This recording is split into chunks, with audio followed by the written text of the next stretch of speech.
عليكم. سميتني عبد الله وشكر، 22 سنه، تزيد في مدينه اكادير. خديت الباك ديالي في فنون تطبيقيه في حمار الطوكي اللي كاينه في مسكان. اليوم كنقرا في معهد الفنون الجميله اللي كاين في اكادير، الانكس الجديد. بديت المشوار ديالي فني فاش كنت صغير، نقدر نقول لك ان كنرسمو فاش كنا صغار، ومن بعد عرفت بلي كاينه واحد الشعبه ديال الفنون الجميله في سيزيام، دفعت ليها ودوزنا واحد التيست وتقبلت، وموراها قريت واحد العامين. نقدر نقول لك تخرجت كومان ديزاينر، حيتاش حنا كنت اكسبلوريت الدومين ديال الديزاين اون جينيرال في الشعبه ديال الفنون التطبيقيه في سيزيام. وموراها شديت الباك ديال 2020. راكم عارفين جات كورونا، الواحد بقى في الدار. انا تما بديت كنكسبلوري في الدومين ديال لار، وبديت كنقلب على حوايج جداد، شنو هما الحوايج اللي نقدر نطور في راسي، شنو هما الحوايج اللي نقدر نخدم عليهم باش نولي كارتيست من هنا قدام. وموراها صراحه مشيت خدمت في سونتر ديال لي زيتوال سوس، تما اكسبلوريت عاوتاني علم جداد ديال الفن، منهم لي زانستالاسيون. الفن بالنسبه لي هو واحد الحاجه نقدر نقول لك كل واحد يقدر يشرحها بالطريقه ديالو، وفلاسفه راه حاروا فيها، يعني ما كاينش واحد المعنى للفن، يعني كل واحد غادي ياخذ الفن من الكوتي ديالو، انطلاقا من الحياه ديالو، انطلاقا من الناس اللي دايرين به. الفن بالنسبه لنا هو واحد الاكسبلوراسيون ديال لي تكنيك ديال العالم اللي محيط بك. الفن كيخليك انك تعبر على المشاعر ديالك، على الحياه ديالك، ولا على الافكار ديالك. رجعنا للماضي، عند اليونان كانوا كيقول الفنان تكني، يعني بحال تيقني. كترجم حاليا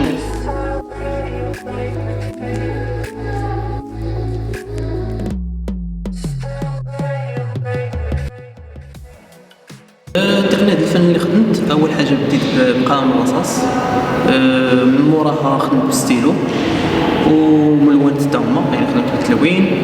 موراها اكسبلوريت الدومين ديال الصباغه. ابخي تعلمت الجرافيتي في ليزيتوال سوس، وموراها خدمت واحد لانستالاسيون، يعني دخلت الدومين ارتستيك كونتمبوران. تما اكتشفت حوايج جداد، اكتشفت لا كونسيبتيال. العمل الثاني ديالي صراحه هو مازال ما كملش، هو واحد سكيتش بوك صغير. هو غادي نحاول نكسبلوري فيه ما امكن جميع انواع ديال الديسان.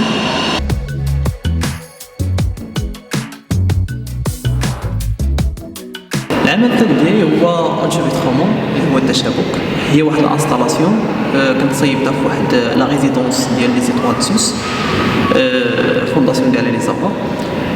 خدمت فيها بالمقابض، وحاولت انني نعالج واحد الموضوع ديال الحشد اللي هو لافول. حاولت ندوي على الحشد بمختلف الطرق ونمثلها باستعمال المقابض. صراحه الفن في اكادير خاصو واحد الدفعه، ونتمنى صراحه المعهد ديال الفنون الجميله يدير ديك الدفعه ويكون واحد القلب نابض للفن في اكادير. خصوصا كنلاحظوا باللي العقليه ديال الناس في اكادير مازال ما متقبلينش الفن. يعني كنطيحوا في ديك المفارقه ديال انه واش الفن حرام ولا حلال الى اخره، وهادشي هذا ما عندهمش عليه، حيتاش عند الناس ديالو. وصراحه كنشوف باللي الناس ديال اكادير شويه متشددين من الناحيه هذه، وبالعكس بفضل الفن غادي تطور بحال في المدينه. يعني كل الفن في اكادير بحال شبه منعدم، بسبب انه ما كاينش دوك الاطور اللي غادي يقدروا انهم يدفعوا بالفن لقدام، وما كاينينش فضاءات اللي يقدروا يخليو الناس انهم يمارسوا الفن.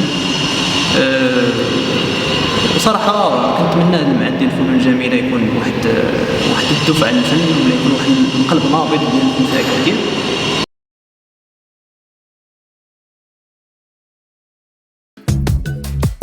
معهد الفنون الجميله هنا في اكادير نقدر نقول لك هو انكس، هو واحد الملحق لمعهد الفنون الجميله اللي كاين في تطوان. دار غير هذا العام هذا، وحنا دفعنا عليه وتقبلنا فيه، وكيعطوك الاختيار انه دير يا اما اكادير يا اما الرباط يا اما وجده، وخلاص راه كاينه المدرسه الام ديال تطوان.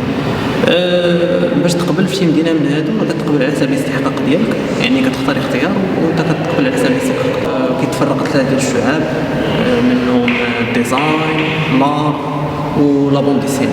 كنقراو في اكادير العام الاول الا بدي ترون كومون، كتقرا جميع انواع ديال الفن، منهم الفوتوغرافي، البانتور، الديسان، وكتقرا شي حوايج اخرين بحال مثلا ليستوار لار، حيت ضروري كارتيست من هنا قدام خاص تكون ديجا عارف ليستوار لار. وكتقرا بعض المواد اللي غادي ينفعوك صراحه في المسار ديال الفن.